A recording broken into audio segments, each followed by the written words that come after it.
Audio Jungle.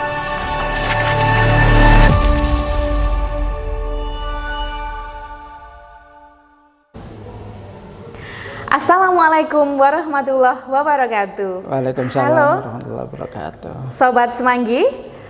Pada hari ini 6 Februari 2023, Semanggi Podcast hadir di tengah-tengah Anda. Pada edisi perdana hari ini, Semanggi Podcast kedatangan tamu spesial yang akan berbagi ilmu pengetahuan dengan kita. Siapakah beliau? Bapak Nur Ali dari Kejaksaan Negeri Kabupaten Malang. Bapak, selamat datang. Selamat datang, alhamdulillah bisa hadir di SMA Negeri Gondang Legi. Terima kasih Bapak sudah menyempatkan waktu untuk berbincang-bincang dengan Sobat Semanggi di Semanggi Podcast hari Siap, ini. Siap. Iya, Bapak Nur Ali mungkin bisa diperkenalkan dulu dan bisa diceritakan perjalanan karir hingga sekarang menjadi jaksa yang super keren seperti sekarang ini. Nama saya adalah Pak Nur Ali, yang sekarang dinas di Kejaksaan Negeri Kabupaten Malang, di bidang perdata dan tata usaha negara. Kalau saya ditanya riwayat pekerjaan saya panjang sekali. Panjang sekali. Saya pernah bertugas di paling jauh adalah di Papua. Wah, Papua. Di Kabupaten Fakfak. Iya. Terus kemudian agak ke barat sendiri, saya pernah tugas di Bali. Bali. Jadi pada intinya saya sudah berkeliling, insya Allah sudah pindah-pindah itu sekitar 8-9 kali, terakhir di Kabupaten Malang. Kabupaten Malang terakhir untuk sementara insya Allah. ini. Insya Allah terakhir. Insya Allah. Kalau asalnya Pak Nur Ali ini aslinya dari mana? Saya Arema. Wah, Arema Kota Malang. Kota Malang. Siap, ya, Pak. Kota Malang. Kota Malangnya mana, Pak? Saya di Jalan Raya Candi. Jalan Raya Candi. Mungkin saja Kecamatan Sukun, Kota Malang. Oke, mungkin saja nanti keluarga Semanggi bisa berkunjung ke monggo. dalam Bapak. Terbuka, monggo. Oke, Pak, untuk beberapa hari belakangan ini saya sering mendengar berita dan membaca berita bahwa Kejaksaan mengadakan tur atau roadshow ke sekolah-sekolah, mengunjungi sekolah A, B, C dan lain-lain, dan saat ini berkunjung di SMA Negeri 1 Gondang Legi.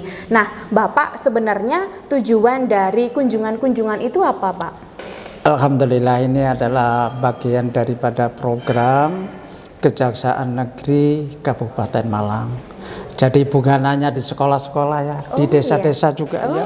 Untuk dalam rangka mensosialisasikan restoratif justice yang merupakan adalah terobosan daripada kejaksaan. Jadi restoratif justice ini dilaksanakan di seluruh Indonesia, termasuk memberikan sosialisasi dan penyuluhan hukum di sekolah-sekolah yang pada hari ini kita laksanakan. Nah, kalau berbicara restoratif justice ya Pak, kebetulan SMA Negeri 1 Gondang Legi juga ditunjuk menjadi salah satu rumah restoratif justice. Nah, kalau di rumah restoratif justice ini, apakah semua kasus yang terjadi di suatu wilayah itu bisa langsung diselesaikan atau ada beberapa kasus yang memang harus ditangani kejaksaan? Jadi gini ya, restoratif justice itu adalah penanganan perkara di luar persidangan atau di luar pengadilan. Tentunya ada beberapa syarat perkara yang bisa masuk dalam instrumen restoratif justice. Di antaranya bahwa ancaman hukuman terhadap tersangka itu tidak lebih dari 5 tahun. Terus kemudian restoratif justice antara tersangka dan korban saling bersepakat tidak melakukan penuntutan. Terus kemudian yang kelima ya? Iya, kelima. Yang kelima bahwa harus juga tersangka bersepakat untuk mengganti kerugian. Mengganti kerugian ini kalau menurut ketentuan yang ada di dalam RJ restoratif justice adalah maksimal 2,5 juta. Namun demikian bagaimana terhadap restoratif justice yang ada tindak pidana seperti KDRT namanya, ya kan? KDRT namanya. Apakah bisa? Kita kembali kepada ketentuan yang ada. Saya katakan insya Allah bisa restoratif justice. Karena apa? Bagaimana terhadap hubungan rumah tangga antara suami istri ini bisa diselesaikan melalui musyawarah mufakat. Yang jelas semua daripada pelaksanaan restoratif justice ini harus dibuatkan berita acara. Jadi tidak semua apa yang kita katakan tidak tertulis, semua tertulis. Terus pelaksanaan restoratif justice ini juga akan dilaksanakan melalui ekspos perkara di Jaksa Agung Muda Tindak Pidana Umum. Apakah ini bisa dilaksanakan RJ atau tidak? Jadi ini semua adalah harus melalui prosedur yang ada. Tanpa ada prosedur yang ada kami tidak berani. Karena ini adalah bagian daripada ketentuan pelaksanaan. Sedangkan rumah restoratif justice yang ada di sekolah ini bisa juga kita pakai untuk melakukan penyuluhan hukum. Ya kan? Penyuluhan hukum mengenai tindak pidana korupsi atau yang kita lakukan barusan ini. Sehingga wawasan daripada guru, pegawai dan sebagainya akan mengerti apa itu tindak pidana korupsi, apa yang harus dilakukan dan sebagainya. Saya kira itu ya. Kalau kita kembali ke tujuan awalnya kejaksaan ke sekolah-sekolah tadi Pak adalah untuk menyosialisasikan beberapa program.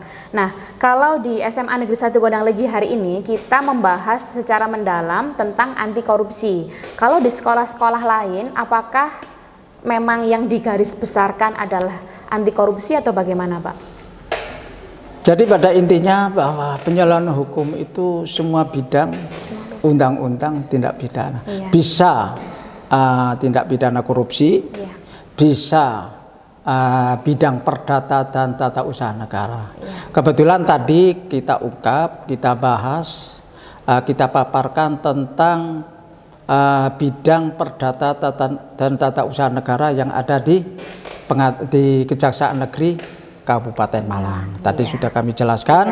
Terus kemudian kita ikuti dengan tindak pidana korupsi. Apalagi yang sangat tren ya di masyarakat sekali. Banyak orang-orang yang masuk sekolah yang selalu mengatakan oh ini pungli ya kan? Nah, itu tadi sudah kita bahas.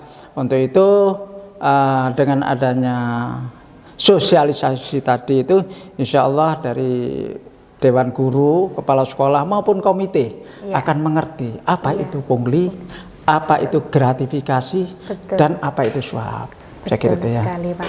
Nah, kalau menggarisbawahi gratifikasi Pak, saya sebagai guru, sebagai wali kelas juga kebetulan Pak, setiap akhir semester atau mungkin akhir tahun itu sering mendapat hadiah dari anak-anak ataupun dari wali murid. Nah, hal tersebut bisa dikatakan gratifikasi nggak sih Pak? Jadi gini ya, kita harus tahu dulu apa itu gratifikasi, betul. ya kan? Apa itu pungli dan apa itu suap, ya kan? Betul.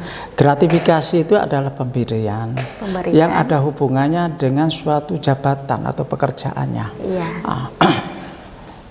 Kalau di KPK ya, kita kembali ke KPK, orang yang punya hajat, pejabat yang punya hajat, itu ada ketentuan bahwa kalau orang yang diundang menyumbang itu tidak boleh lebih dari 1 juta.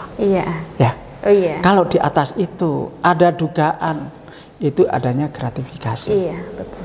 Mungkin pernah dengar ya, di televisi seperti itu. Nah, makanya ini harus kita lihat pemberian itu apakah termasuk kategori gratifikasi atau tidak. Seperti saya diberi minuman ya, karena jabatan saya selaku jaksa. Apakah ini gratifikasi? Kan enggak kan? Nah seperti itulah. Harus betul-betul kita itu mengerti apa itu gratifikasi yang dapat menguntungkan diri sendiri, ya kan? Atau orang lain dan sebagainya. Kami diundang, diberi makan. Apakah itu termasuk gratifikasi? Iya, Tidak. Pak. Jadi tidak semua perbuatan itu bisa dikategorikan gratifikasi. Berarti memang tidak semua hadiah yang diberikan Iya, kepada kita itu tergolong gratifikasi. Apalagi hanya nilainya cuma berapa. Iya. Kan gitu. Iya, Pak. Seperti itu ya. Sekarang saya jadi tahu, Pak, Iya. perbedaan dari gratifikasi, penyuapan dan lain-lain itu karena hadirnya Pak Nurali sekarang di SMA Negeri 1 Kondang Legi. Semoga bukan hanya saya saja, Pak, yang merasakan dampak positif dengan hadirnya beliau di SMA Negeri 1 Kondang Legi ini. Mungkin saya tambah ya. Iya, Pak. Yang sering terjadi di sini adalah yang di masyarakat selalu ada orang yang mengganggu di dalam pengelolaan anggaran atau yang berhubungan dengan pungutan. Betul, Pak. Bisa dikategorikan bahwa itu pungli. Iya. Tapi kalau ditanya apa itu pungli, Iya. banyak yang tidak tahu. Iya, Pak. Ya kan? Iya. Pungli itu adalah singkatan. Kepanjangannya adalah pungutan liar. Betul. Nggih. Nah, kita artikan yang dimaksud liar itu apa? Ya kan? Ya itu adalah suatu pungutan yang tidak ada dasarnya. Seenaknya, mungkin ada suatu paksaan, Iya. ada suatu kekerasan, ancaman, paksaan dan sebagainya. Minta sesuatu yang tidak ada dasarnya. Iya. Sehingga orangnya, oh ini kan pungli ini. Betul. Oh, bagaimana terhadap wali murid yang bersepakat katakannya Iya. untuk membeli seragam anak-anak, sudah sepakat. Yang bersepakat ini bukan sekolah, bukan komite, tapi wali murid. Apakah itu dikatakan pungli? Kan tidak. Iya. Karena sudah ada dasarnya. Dasarnya adalah kesepakatan dari wali murid untuk membeli seragam atau pakaian olahraga. Betul, Pak. Jadi tidak semua iuran yang diberikan pada sekolah dari wali murid itu pungli, tidak selalu. Betul. Kita harus tahu dulu apa itu pungli, ya kan? Apa itu suap dan sebagainya. Iya. Ya. Dari sini nanti mungkin juga masyarakat yang menyaksikan podcast ini tahu gitu, Pak, bahwa sekolah juga tidak sembarangan meminta iuran kepada anak-anak. Iya. Ya, betul, Pak, ya. Semoga dengan tayangnya podcast ini nanti masyarakat luas tidak menutup kemungkinan siapapun yang menyaksikan podcast ini jadi tahu bahwa tidak semua yang diterima kepada sekolah adalah pungli. Itu ya, guys, tidak semuanya pungli. Semanggi bebas pungli. Terima kasih, Pak. Mungkin sebelum Bapak mengakhiri podcast bersama kami mohon menyampaikan pesan-pesan kepada warga Semanggi khususnya. Bebas, terserah Bapak. Ya, monggo, silakan. Saya pesan kepada anak-anak ya, anak-anak didik, anak-anak yang ada di SMA ini. Ya. Saya mohon seperti yang saya sampaikan pada saat upacara tadi, mohon ikuti pendidikan dengan baik. Ya. Karena apa? Anak-anak adalah bagian daripada generasi penerus, generasi penerus bangsa. Untuk itu anak-anak harus betul-betul memanfaatkan pendidikan ini.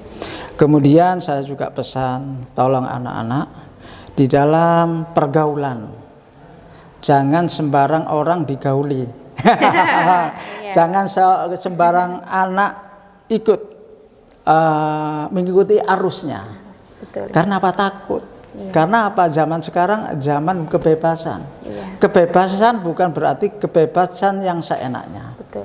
Kebebasan yang terbatas, di mana batasannya adalah agama kita. Pondasi kita adalah agama. Tanpa agama kita nggak bisa dikendalikan. Karena dari iman lah. Untuk itu anak-anak begitu lolos silakan untuk cari pekerjaan atau meneruskan perguruan tinggi. Pemerintah tidak pernah melarang untuk memberikan motivasi atau inovasi terhadap anak-anak itu. Silakan, mungkin ingin jadi TNI, jadi Polri atau pegawai negeri atau pendidikan yang lebih tinggi yang ikatan dinas. Ini bagus sekali anak-anak ini. Saya lihat pada saat upacara luar biasa disiplinnya ya. Alhamdulillah, terima kasih. Mudah-mudahan yang terakhir anak-anak mohon setiap ada kegiatan pamit sama orang tua. Iya. Karena orang tua itu adalah ridhonya Allah, adalah ridhonya orang tua. Yang kedua orang tua yang kedua adalah bapak ibu gurunya. Tolong juga dihormati. Jangan sampai kita nggak menghormati orang tua. Saya kira itu aja ya. Iya. Terima kasih. Begitulah Sobat Semanggi, pendengar Semanggi Podcast. Pada kesempatan kali ini kita sudah belajar begitu banyak hal dengan Bapak Nurali mengenai hukum di sekolah dan anti korupsi di lingkungan sekolah. Sampai jumpa pada Semanggi Podcast berikutnya. Wassalamualaikum warahmatullahi wabarakatuh. Waalaikumsalam warahmatullahi wabarakatuh. Terima kasih. Siap. Terima kasih.